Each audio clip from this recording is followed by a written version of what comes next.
Good morning, good morning. We're live here at the church, and just like last week, we'll hang out a little bit before we get into the devotion for today and get talking about the things that I just felt led to share this morning. Lenore, it's good to see you this morning. I hope y'all are doing well, both you and Rich. Sweet people that you are. I know you're serving the Lord well.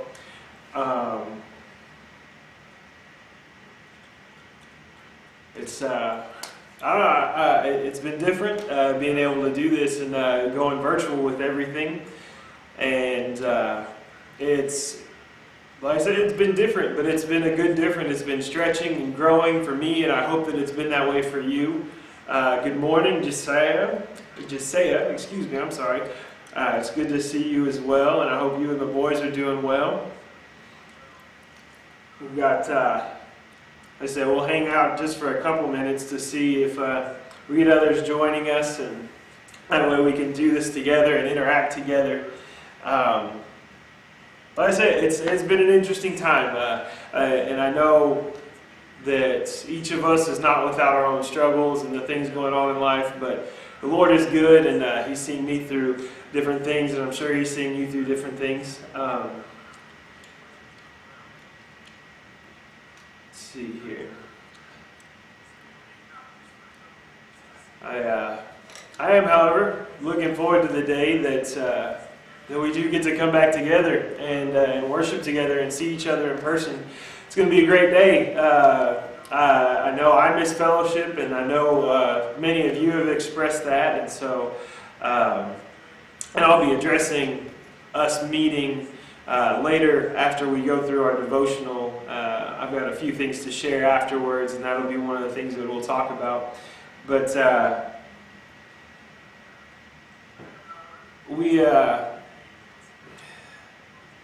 let's see. This is the fun part of the live stream, is just kind of hanging out and finding the filler talk, killing time to be able to see if other people join in. We'll give it maybe another minute, and then we'll get into the study for today. Again, I hope y'all are doing well, and for those that will watch this later in the day, I hope you guys are doing well.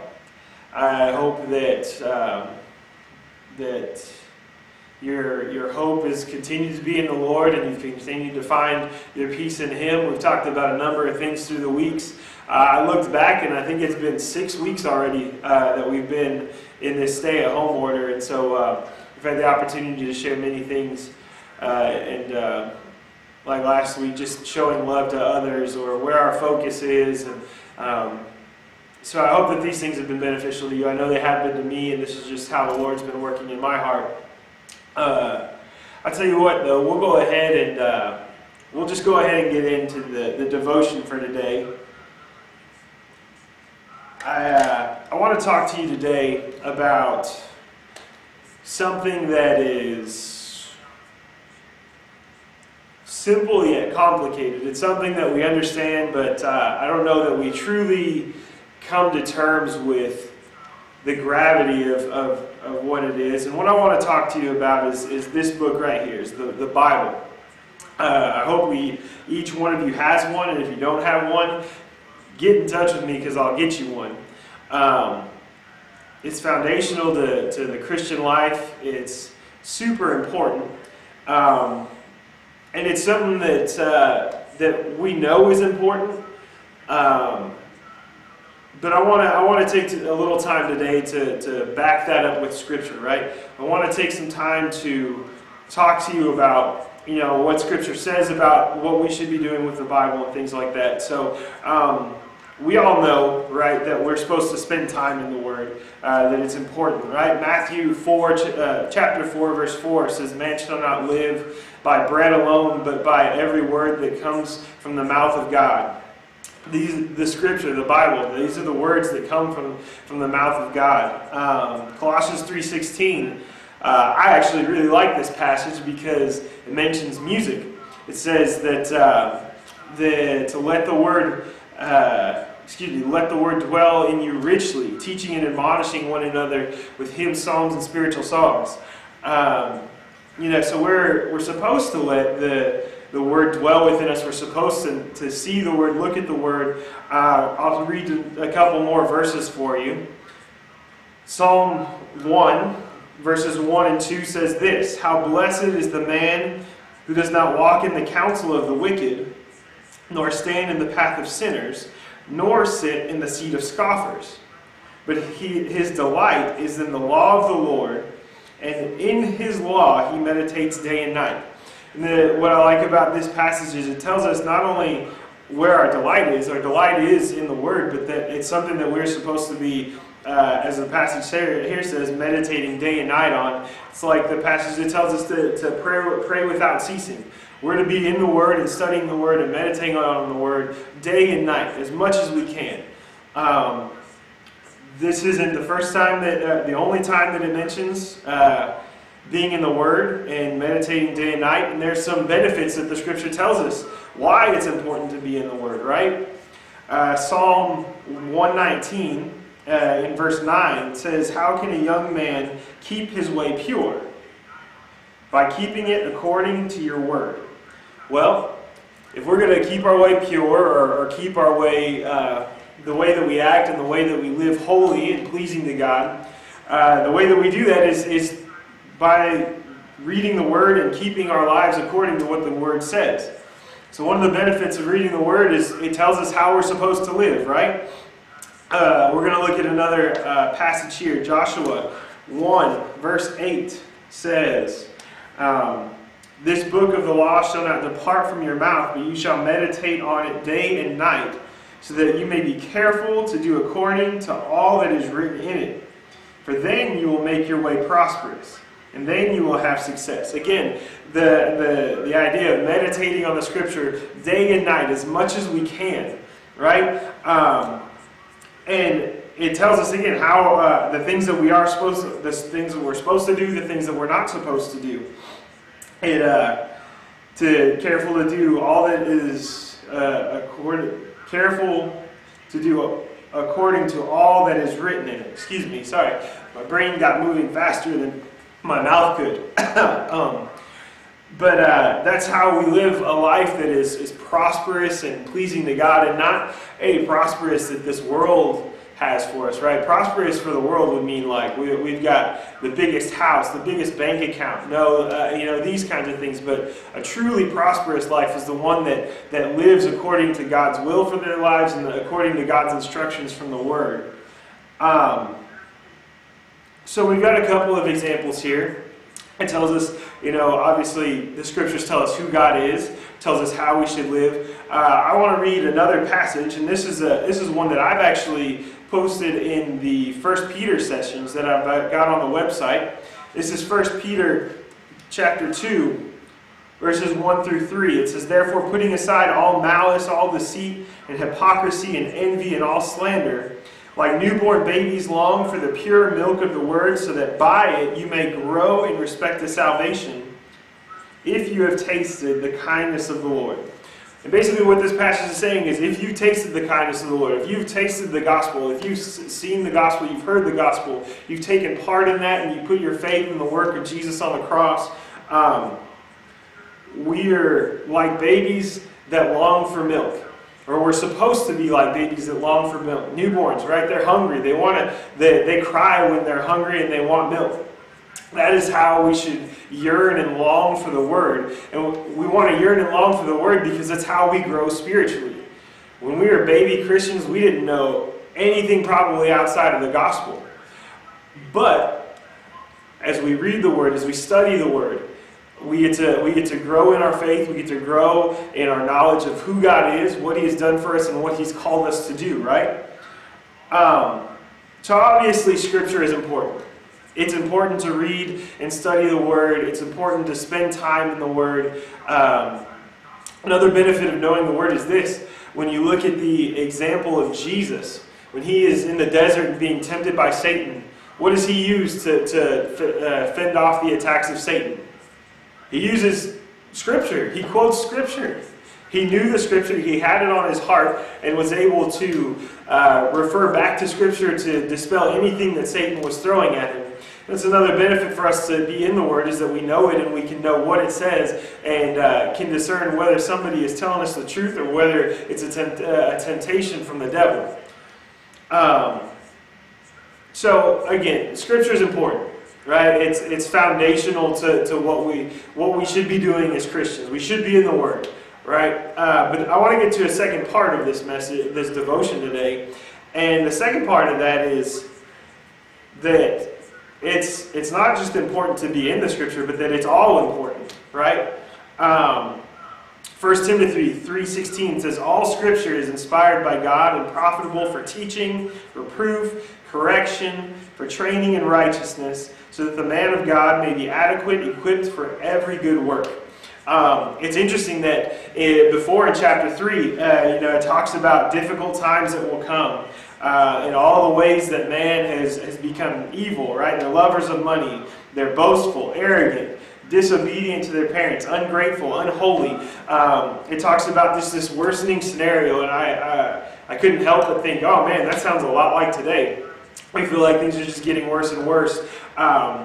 But we can hold on to verse 16 and 17, that all Scripture is inspired by God and profitable for teaching, reproof, and correction. Now, I want to say this, though, that I want to emphasize the word all Scripture. I know we know this verse and we think, yeah, okay, all Scripture is profitable for teaching and for learning who God is and to train us up in righteousness. But do we really believe that, though? Because I'm guilty of it. I say this because I'm guilty of it. This is how God has been working in my life. Is there was a point where I realized I didn't know Scripture well enough. But then I also realized that when I was reading, there were parts that I would just skip over because I was like, no, not about that. That's too much reading. It's too thick of material, or it's just boring. Oftentimes, people will skip over the historic things in the Old Testament. Where it says that these people inhabited this land, and these people inhabited this land, and the number was this many. And I think one of the biggest things that people skip over are genealogies, right? Genealogies, you look at it and you're just like, cool, a list of names. That's nice that they were all born, and this is how they were born, and this is their family tree. But again, I really think that people just kind of gloss over that too. I don't think that we pay enough attention to genealogies because, as 1 Timothy says, all of Scripture is profitable and can be used for teaching. And so, to close out the devotion today, I want to give you a prime example of how even the parts that we think are unimportant are absolutely important and just as important and profitable as the rest of Scripture, okay? So, when we look at the Scripture, I'm going to go to Genesis chapter 5, okay? And I'm going to run through these names real quickly. And if you want this list of names or a link to a website that I have for what I'm about to go through, I can give those to you. Just contact me and I can make that happen. But we're looking at Genesis 5. And we have here this list. It's the descendants of Adam is what most Bibles call this passage, right? And let's look at it just at a glance, okay? Starting in verse 3, it says, "When Adam had lived 130 years, he became the father of a son. And then his name was Seth. And then after the days Adam became a father of Seth were 800 years, and he had other sons and daughters. So were the days of Adam, so he lived this long." The next one is the same pattern. Seth lived 150 years and became the father of Enosh. Then Seth lived 807 years after he became a father of Enosh and had other sons and daughters. And so the days of Seth were 912 years and he died. And then it goes on to do the same thing for Enosh. Enosh was this years old when he was the father of Kenan. And it goes through this list. And we've got, let me count, 1, 2, 3, 4, 5, 6, 7, 8, 9, 10 different names here that follows this pattern. And so you can kind of get into this lull of, okay, this person had a child, they were named this, they had other sons and daughters, and then that offspring had this offspring and other sons and daughters, and they lived this long, and this is when they died. But we've got to think deeper than just, okay, this is just a list of names, right? The thing that I notice is Okay, well, why is only one of their offspring named by name, right? It's Seth, and then Adam had other sons and daughters, and Enosh and Seth had other sons and daughters. Each one of these sections says they had this child, and they list that name, and then go on to say they had other sons and daughters. Well, this is one of the coolest things is when there are hidden messages in Scripture, or messages that just take a little bit of investigation or digging deeper, right? And there's a reason why these names are named specifically. So I'll run through all of the names real quick. They are Adam, Seth, Enosh, Kenan, Mahalalel, Jared, Enoch, Methuselah, Lamech, and Noah. Okay? On the surface, again, just looks like a list of names. But with further study and things, you realize that there's actually a message within these names. Okay? When we look at the meanings of names, and that was huge in Hebrew culture, and was that everybody's names had a meaning, and they named their children things for a reason. Excuse me. So, I want to, when you look at the meanings of the names that I just gave you, there's a message inside of the meanings of those names, right? So here's the meanings of those names. Adam can be translated to man. Seth is translated to appointed. Enosh means mortal. Kenan is translated to sorrow. Mahalalel stands for the blessed God. Jared stands for shall come down. Enoch stands for teaching. Methuselah means his death shall bring. Lamech means the despairing. And Noah is rest or comfort. So again, it just seems like, well, okay, Matt, they all have meanings, but all of these meanings are in a certain order, and when you plug in the smaller words, they form a sentence. Let me read you this sentence. Man, that's Adam, is appointed mortal sorrow. Okay, so we've got three names there: Seth, Enosh, and Kenan. Appointed mortal sorrow. So man is appointed mortal sorrow, but the blessed God, who is Mahalalel, shall come down teaching that his death shall bring the despairing rest. Okay? And I'll post in the comments this list of names and the meanings so that you can see this. Because if you're like me, you're a visual person, you got to see it. Or go back and watch it and write the names down and the meanings and put this. But here's the sentence just in one wind, right? Man is appointed mortal sorrow, but the blessed God shall come down teaching that his death shall bring the despairing rest. I hope you caught that this sentence is the gospel. Right here in Genesis 5, in a list of names, is the gospel message. That man was appointed to mortal sorrow, that we are appointed to eternal death. And we know this because we're a sinful being, we're sinful by nature, and we're destined for hell.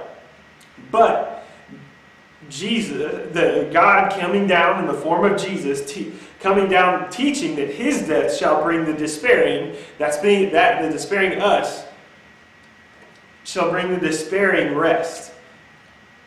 It's the gospel message in a list of names. And so I want to encourage you, churches, be spending time in the Word. It's important to spend time in the Word. It's important to look at, to spend time in it and spend time with the Lord there. But I encourage you even more, don't skip parts. I know some of them are hard to get through the first couple of times, but I promise you there's a message for you in every bit of the Scripture, and it's there for a reason. Okay? And I tell you, even the same passages, we can sometimes skip passages because, I've read that one a number of times. Let me tell you, I've read certain passages over and over again, and I get something different every time. As we mature in our faith, we see it in a different perspective, in a different light, and it can teach us something new. So read the Word, church, but also read the Word in its entirety. It's good. I see that we had a few more people join, and I'm glad that you guys could join us. That's what I wanted to share with you this morning. And before I go, I do, like I said, want to share some things with you. First of all, coming up tomorrow evening, we've got 2 Bible study opportunities. One is a Zoom opportunity for our youth. They're going to meet at 6:30. George has been in contact with the youth to give them the login information and all that. They did it last week, so it should be easy. But if you haven't received that information, contact George. He's got the information for you, and he'd love to see you in Bible study tomorrow night at 6:30. For adults, we're going to go live, just like I am now, on both Facebook and YouTube. And Chuck is going to give us a Bible study, and I'm going to put out a study sheet that has fill in the blanks that you can go along and follow along with. And it's also an opportunity for you to interact. I'm going to be monitoring both Facebook and YouTube to see your comments. So if you have comments or questions, please put those things on the live streams, and I can relay those to Chuck, and he can address your questions or know what you're thinking. But that's going to be, again, tomorrow night at 6:30. And again, that's on Facebook and YouTube. And I will be putting out the study guide today. I'll put that out on Facebook, and if you want it, I'll put it out in an email. And if you need it a different way, just contact me of how you want to get that, how you want that delivered to you, and I can take care of that. Let me think. A couple other things. There's a new session for 1 Peter posted.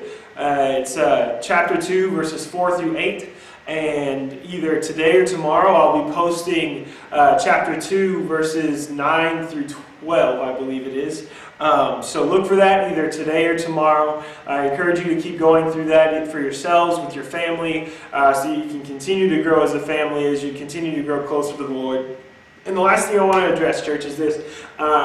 Yesterday, Governor Abbott he came and had a press conference and said, some things about reopening Texas, and he's got a document online. I want you to know that the elders are going to meet, I believe, tomorrow, and we're going to discuss what it looks like for us as far as Texas reopens, what our steps are going to be as a church. So look for an announcement or an update for after that meeting happens, and because we want to keep you informed. So it'll be available on the website. I'll do a video update as well midweek so that we have that and we can relay that information to you. Church, I love you. The rest of the church elders and staff love you. If you need anything, please don't hesitate to call us. It's been a great time spending this time with you that have been there here live with me. For those that will see this later, I'm glad that you get to see this video and partake in this way as well. Again, church, I love you, and we're praying for you, and we'll see you next time.